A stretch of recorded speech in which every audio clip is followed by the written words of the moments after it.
There are areas throughout the world that have become hotbeds of strange and mysterious activity, and they have a very distinctive shape to them. They're called triangles, sort of like a supernatural Dorito. The most notorious among those are the Bermuda Triangle, the Alaskan Triangle, and Massachusetts' own Bridgewater Triangle. But there is another one, and it's in the home of Ben and Jerry, the Jam Band Fish, and Senator Bernie Sanders. I'm talking about the state of Vermont. And this one rivals all others as a place where you're better served to tread carefully. This is extremely strange.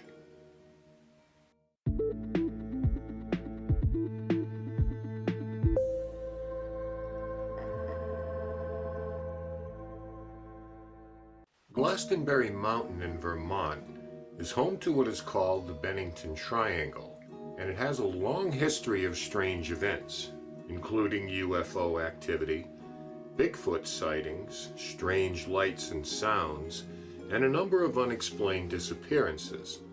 And, according to Native American lore, the area is said to be cursed. Glastonbury and neighboring township Somerset were both once moderately thriving logging and industrial towns, but the industry fell into a decline toward the late 1800s and are now, for all intents and purposes, ghost towns, unincorporated by the Vermont General Assembly in 1937.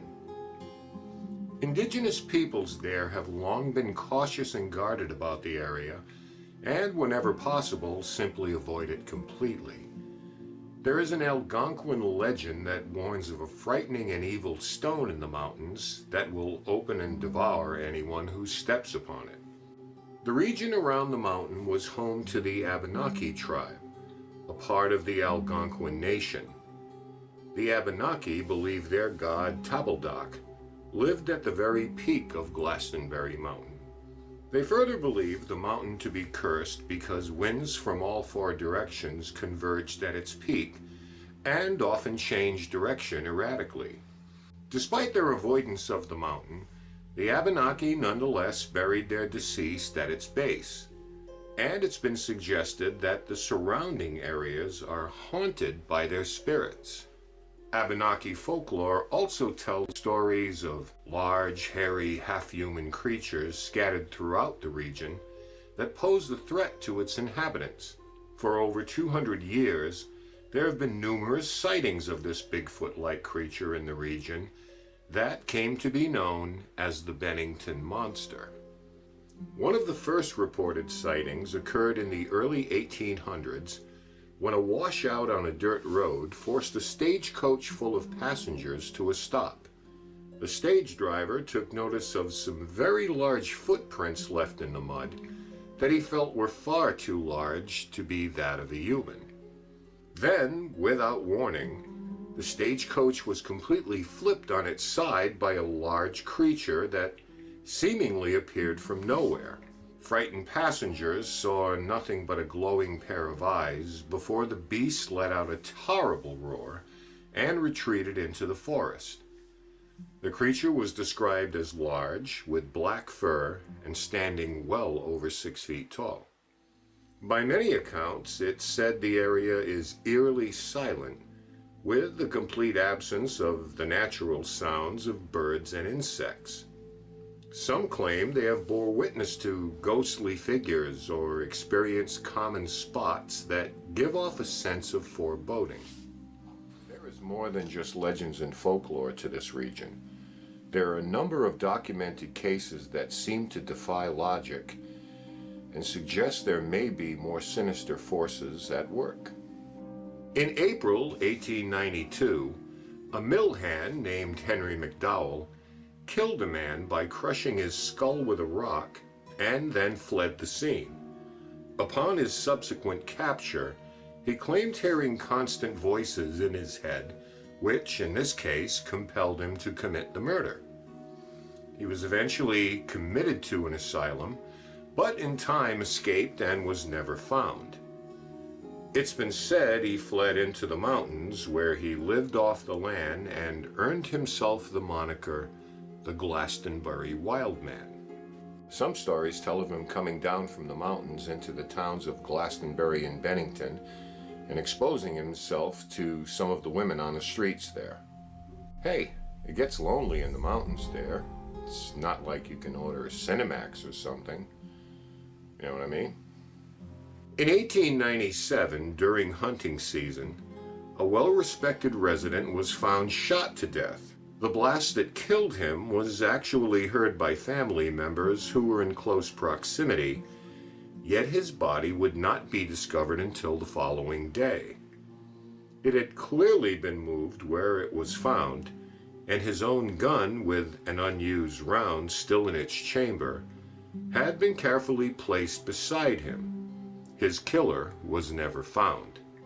The Bennington Triangle is a name that was coined by author Joseph A. Citro in 1992 that describes the area of southwestern Vermont within whose borders a number of people mysteriously went missing or met bizarre deaths between the years 1943 and 1950.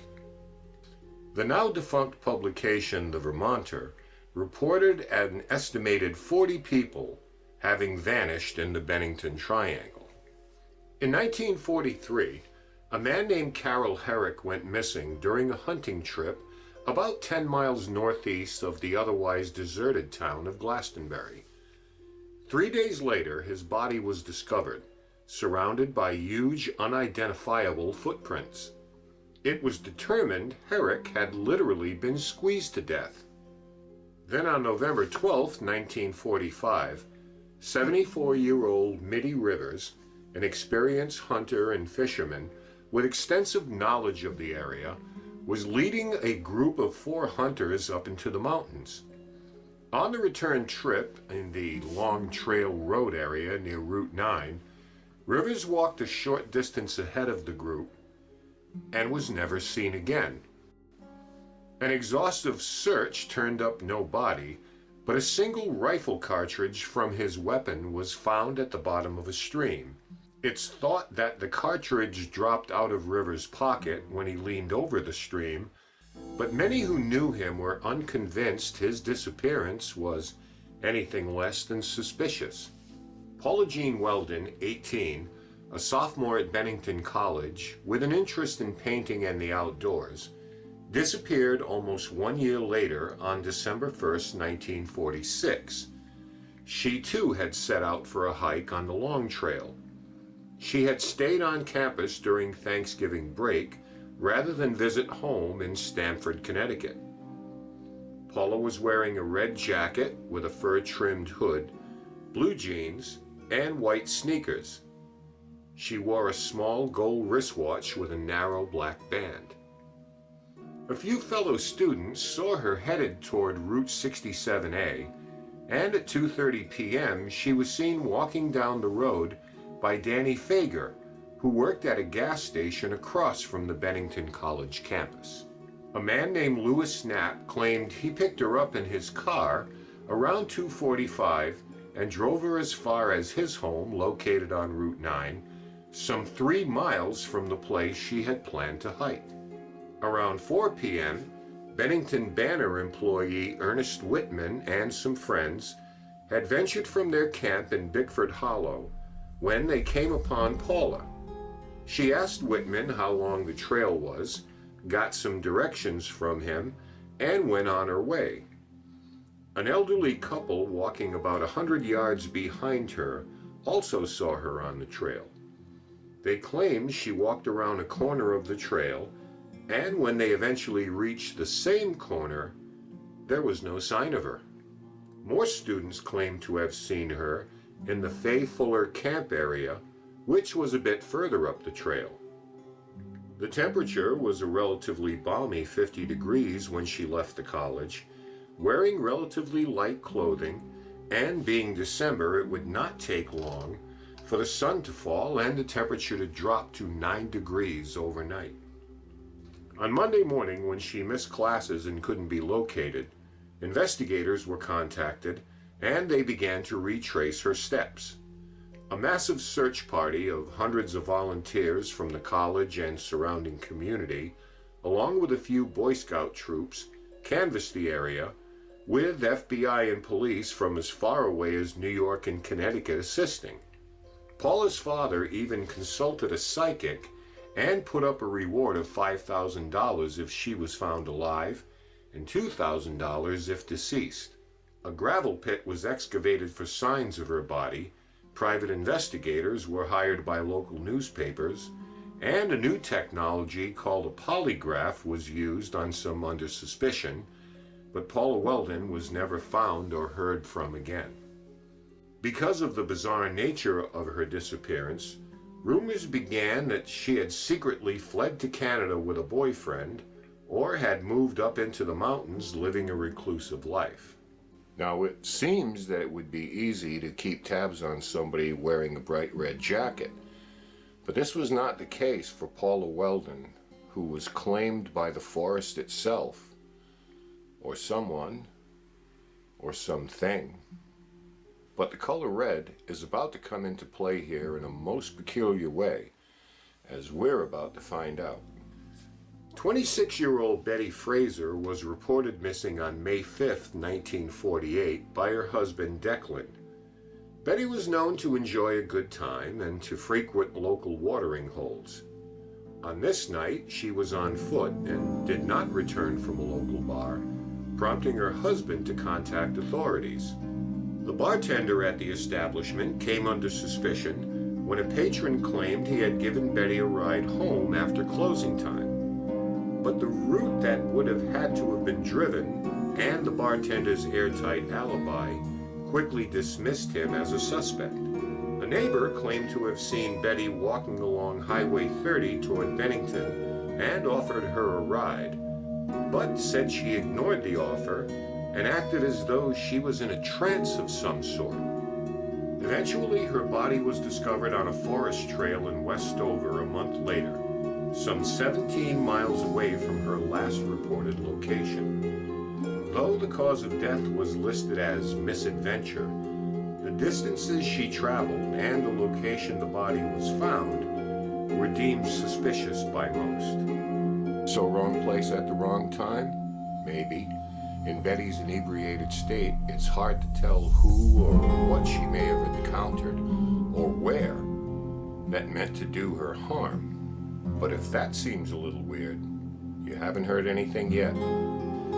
James E. Tedford was a 68-year-old World War II veteran who went missing on December 1st, 1949. Bizarrely, 3 years to the day Paula Weldon had disappeared. At the time, James was living at the Bennington Soldiers' Home and had been in St. Albans visiting relatives who dropped him off at the bus depot for his ride home, which passed directly through the Green Mountain Range and the Bennington Triangle, two noted places of vanishings and general mystery.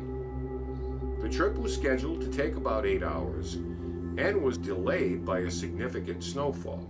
As he boarded the bus, saying goodbye to relatives and assuming his seat, it would be the last time James Tedford was ever seen.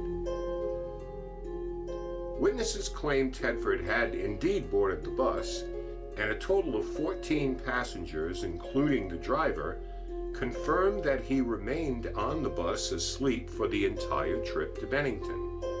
Somewhere between the next to last stop and Bennington, Tedford simply vanished. His belongings were found untouched in the luggage rack, and an open bus timetable was left lying on the seat he had occupied. How could a man simply disappear from a moving bus? He had not gotten off, according to his fellow passengers, or somehow jumped from the bus into a significant snowstorm. So what happened to him? Oddly, Tedford's wife Pearl had disappeared without a trace from their home just a few years prior to her husband's disappearance. When Tedford returned from his second tour of duty, she was gone. The house was in order, and she had been in the process of preparing a meal, so James assumed that she had perhaps stepped out for a moment. When she did not return that night, James became more than a bit concerned and began asking neighbors and friends about her possible whereabouts. He was told she was last seen that day at an Amico store in town in generally good spirits. No note was left, and she seemed to be preparing for her husband's return home.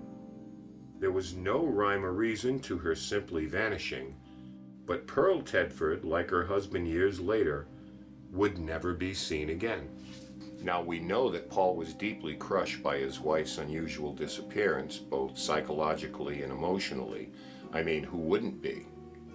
As far as him getting off the bus unnoticed, well, his fellow passengers noticed enough to pay attention to the idea he was sleeping and never got off the bus at any stop. Paul Tedford then, for all intents and purposes, seemingly vanished off the face of the earth. The next person to vanish, tragically, was 8-year-old Paul Jepson. On October 12, 1950, he was with his mother in the family truck. She left her son sitting there unattended while she went off to feed their pigs. She was gone for about an hour, and when she returned, little Paul was nowhere to be found. Search parties immediately formed to look for the child, but he was nowhere to be found. Like Paula Weldon, Paul was wearing a bright red jacket that easily should have made spotting him much easier. It's been said that bloodhounds brought in tracked his scent to the highway, where 4 years earlier Paula had disappeared. His father told authorities that Paul was obsessed with the mountains and constantly spoke of going up there, leaving police to surmise that a passing motorist may have taken Paul away as he tried to reach them. However the boy's tragic disappearance took shape, he was heard from no more, and the case remains cold to this day. Now, I had said that the color red plays a prominent role in this, as that's the color Paul and Paula were wearing when they disappeared. And seemingly, the highway also plays a weird role in this, but there was more to come. Just 16 days after Paul Jepson had vanished, on October 28, 1950, Frida Langer, age 53, and her cousin Herbert Elsner left their campsite near the Somerset Reservoir to embark on what would be a 10-mile hike. While walking the trail, Frida slipped and fell into a stream. Being late October and likely freezing from her wet clothes, she asked Herbert to wait for her to return to the campsite, get a change of clothes, and then return to continue the hike. After a while, Herbert returned to camp only to find from other family members there that Frida had never returned herself and hadn't been seen since they left.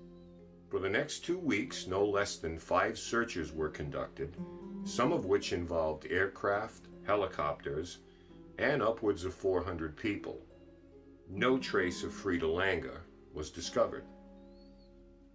On May 12th of the following year, her decomposed body was discovered 3.5 miles from where they had been camping at the Somerset Reservoir, which was in the eastern portion of the Deerfield River, an area that had already been covered in the initial search. Cause of death could not be determined because of the advanced state of decay she was found in. Langer and Herrick's bodies were the only ones of the missing who were found. But now let's talk more about the color red and the strange connection with it. On September 17, 2019, the remains of New York resident Jessica Hillenbrand were found near the Somerset Reservoir. Police determined that her death was a homicide. No leads have turned up about her killer. She was nicknamed Red by her family and friends. In August 2021, Joseph Schoenig was found in his truck at Somerset Reservoir with a self-inflicted gunshot wound. He had been missing for several weeks. The color of the truck was red. Now, obviously, the first thing that comes to mind is the work of a serial killer on the loose. But the randomness in sex and ages doesn't really play into the profile of serial killer behavior, with no set pattern. It would appear to have more to do with the location itself and the potential for tragedy that it presents. In 2008, Robert Singley, a professor of music at Bennington College, as well as an experienced hiker, found himself lost on Glastonbury Mountain. He had taken a trail he knew very well and used that same trail for his return. But somehow this familiar path didn't take him back as it should have, and according to Singley, he had walked 5 miles before realizing he should have already returned to where his car was parked. As heavy fog began to roll in and night was already upon him, he sat under a nearby tree and attempted to build a fire. But every time he reached for what he thought was a twig to fuel it, he realized what he had actually grabbed were animal bones. He did finally get a fire going and sat by it through the long night. In the morning, he realized he was inexplicably on the opposite side of the ridge from his vehicle. Fortunately, he made it back and drove away without further incident. Another theory is that those who went missing perhaps fell into long dormant mine shafts or wells. In such a remote area, this type of misfortune would mean almost certain death for individuals hiking alone. Then there is the possibility of an animal attack. Cougars are known to inhabit the area, but attacking humans, while not improbable, is considered rare. And it must be taken into consideration that eastern cougars had all but vanished from the region in the 1940s until making a comeback decades later. The more common black bear has also been mentioned as a possible suspect, and while on rare occasions they have killed humans, barring a mother protecting its cubs, they are more likely to try and scare people away rather than lie in wait for them. And besides, mountain cats and black bears rarely, if ever, kidnap people for moving buses. Now, it should be noted that all 5 victims in the 1940s disappeared basically in the same area around 3 or 4 o'clock in the afternoon and within the last 3 months of the year. Now, that could be an eerie coincidence or perhaps something more sinister to consider. But in any event, the Bennington Triangle, despite its breathtaking natural beauty and its allure to outdoorsy types, should be approached with total respect and caution, lest you become its latest victim.